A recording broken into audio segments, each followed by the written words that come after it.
So yeah, we're at the tail end of Sundance. Thank you very much for your time. I imagine that you're already fatigued. You've done like already 5 premieres, a gazillion interviews. So I'm really thankful that Ion Cinema gets to speak to you. As I mentioned before, we were huge fans of Maman. And Cutie confirms the talent that we already understood, but also what I was impressed by was the vast array of film tools and cinematic language that you were able to expand the universe by using many different tools, and I really appreciated the strong female protagonist, and I very much related to this person, even though it's so far removed from who I am, which is a white adult male. And I also like the fact that we're looking at femininity, we're looking at cultural identity, and we're knee deep in the wanting or need to belong to a group. So congratulations on Cuties. Thank you. Welcome to the big leagues. So let's just talk about the film before it arrived at Sundance. So I believe it could have been ready for TIFF. The film was in post for a while. And Netflix actually came on board fairly early on. They announced it during the festival, but they were actually there since like November or something. So I was wondering if you could talk about how much of a relief it is to have a big major player support your vision early on in the process before you even got a premiere. I think How did they respond to it? it wasn't me directly. Yeah, of course. It was with our French distributor, Yeah. Back Film. Yeah. And we were very happy about the situation, because the fact is the film will release in France theaters Yeah. on April 1st, and for the rest of the world it will be screened in 190 countries around the world, and that's very huge. So when I knew that, I was very happy about sharing my work, and it's very important. So seeing the film for the first time, I was at the world premiere. I was actually saying, oh, she extracted certain elements from her short, and I was thinking maybe 10 to 15%, but not more than that. Yeah, it's part. It informs the character's dilemma, but your world that you fit around the short and elements of the short. I can't even say fit around the short, but it's very much an expanded universe, and we go into more thematic terrain. So how is the process of developing? You probably had the idea of the feature before the short. So how did you sort of like write or have two entities coexist at the same time? I can say it's not exactly the same movie, it's not the same subject. There is Elements? Yeah, some elements were similar, but just a few. And both of this movie are from my own story. So, for Mother, I was inspired by my own life, and with Cuties as well, from my childhood. It's a very personal take on with certain because, biographical elements.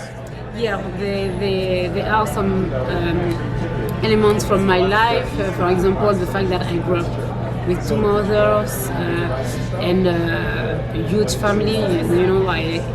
I have 10 brothers and sisters, and we were all living in the same house in Paris.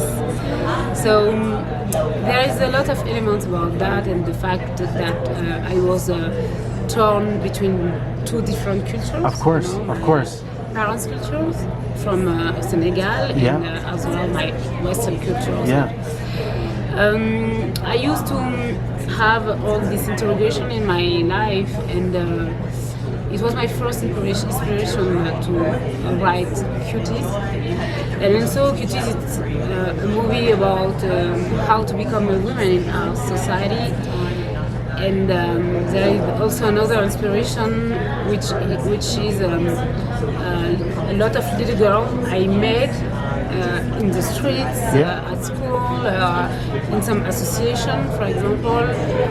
who told me their story, and I took all of that to put some authenticity on my movie.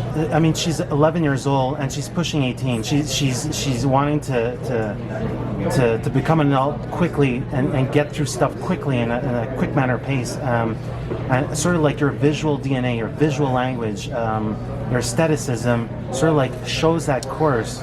To write this story, you know, I had the idea of Cuties the day where when I was in a neighborhood gathering with a lot of people, a lot of shows, etc. And at a moment, a group of little dancers came on the stage and were dancing very well, but at the same time, very sensual and very sexual dance. Yeah. And at that time, I was so shocked because they were only 11 years old. For me, it was just, oh my God, what am I seeing? What I'm seeing now, it's not normal to be that at that age. And in the public, there were also a lot of mothers with, traditional origins and Muslim origin with veils sometimes. And that day, I attended at a very veritable cultural shock. Yeah. And I decided to understand why. That I wondering myself about the place of women in our society, and I spoke with so many little girls to understand if they figure out what they are doing, dancing like that and wearing these kind of very short and sexy clothes. Yeah. And I don't know if I have the answer at that question, but at least you have a big curiosity about that. Yeah, because it's a point of our society. We can't continue to close our eyes about that. Uh-huh. Of course, almost of little girls are playing with dolls and just playing, but it's not only that. What I put in this movie is really what I saw with my research, speaking with these little girls, searching on social media to understand how the system is working with the children, and this is important to see the reality really, and to try to act and change the situation. Your central character, she does receive love, but it's a tough love, and it's and she has something that happens to her family that's very debilitating. So that's why she externalizes that and looks and seeks it out somewhere else. And exactly, for me, it's a kind of freedom she are looking for outside, because in her house there is another kind of female oppression with her mother, who is accepting this situation very hard for herself, and this little girl she wanted to act instead of her mother, but she can, so she's gonna act outside where she can do it, and looking for a kind of freedom of women, but maybe it's another kind of oppression. This is a question. I like how it's left as question marks and not statements.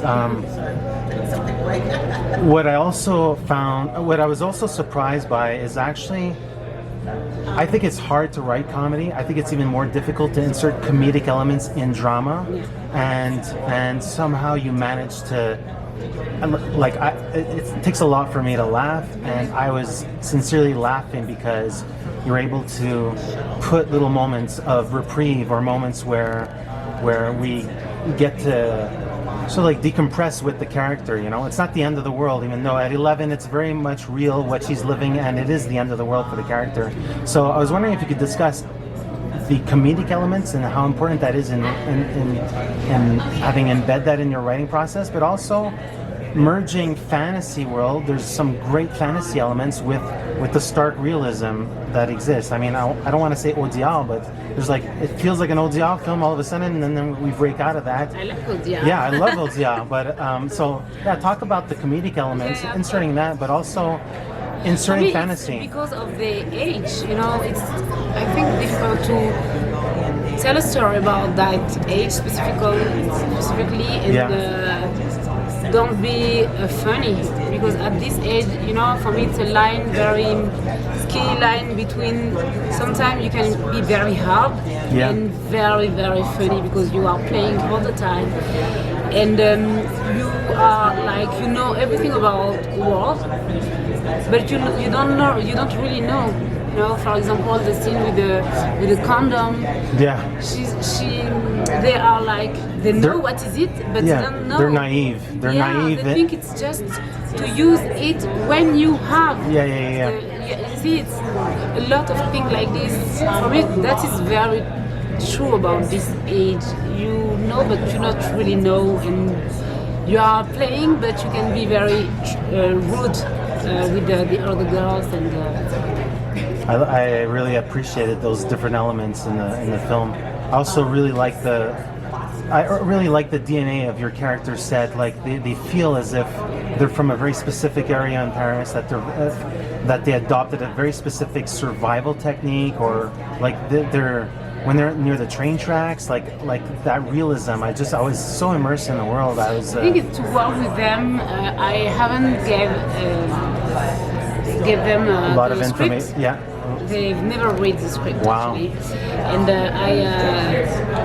it was a little bit more complicated for me because I had to prepare all of the script and what I should tell them to understand what they're gonna do. Essentially, workshopping before you even do the screen, or rehearse before you do the screen. Yeah, it was really a huge preparation. Yeah. And I tried to create a kind of a big game. Yeah. Each scene was had a name. For the animals and stuff like that. I think. Yeah. I remember. Oh, it's because you said it during the premiere. I think. Yes, exactly. Which character was an animal? My main character was at the beginning a kitten who will be a cat and who will be a black panther. Yeah. Angelica is, for example, a snake. You have with Jess the bear. With Kumba, she's a dog, and Yasmin, she's a monkey. And that was very funny and helpful to understand the character and feel really like the character, dance with a kind of energy, watch things, look things, be stand up with the energy of the animal. That's helpful to work with my little girl. What a great strategy. I want to thank you for your time. Congratulations on your breakout debut, and so we'll be looking for this in April. Netflix globally, 190 countries. No, before on theater in France.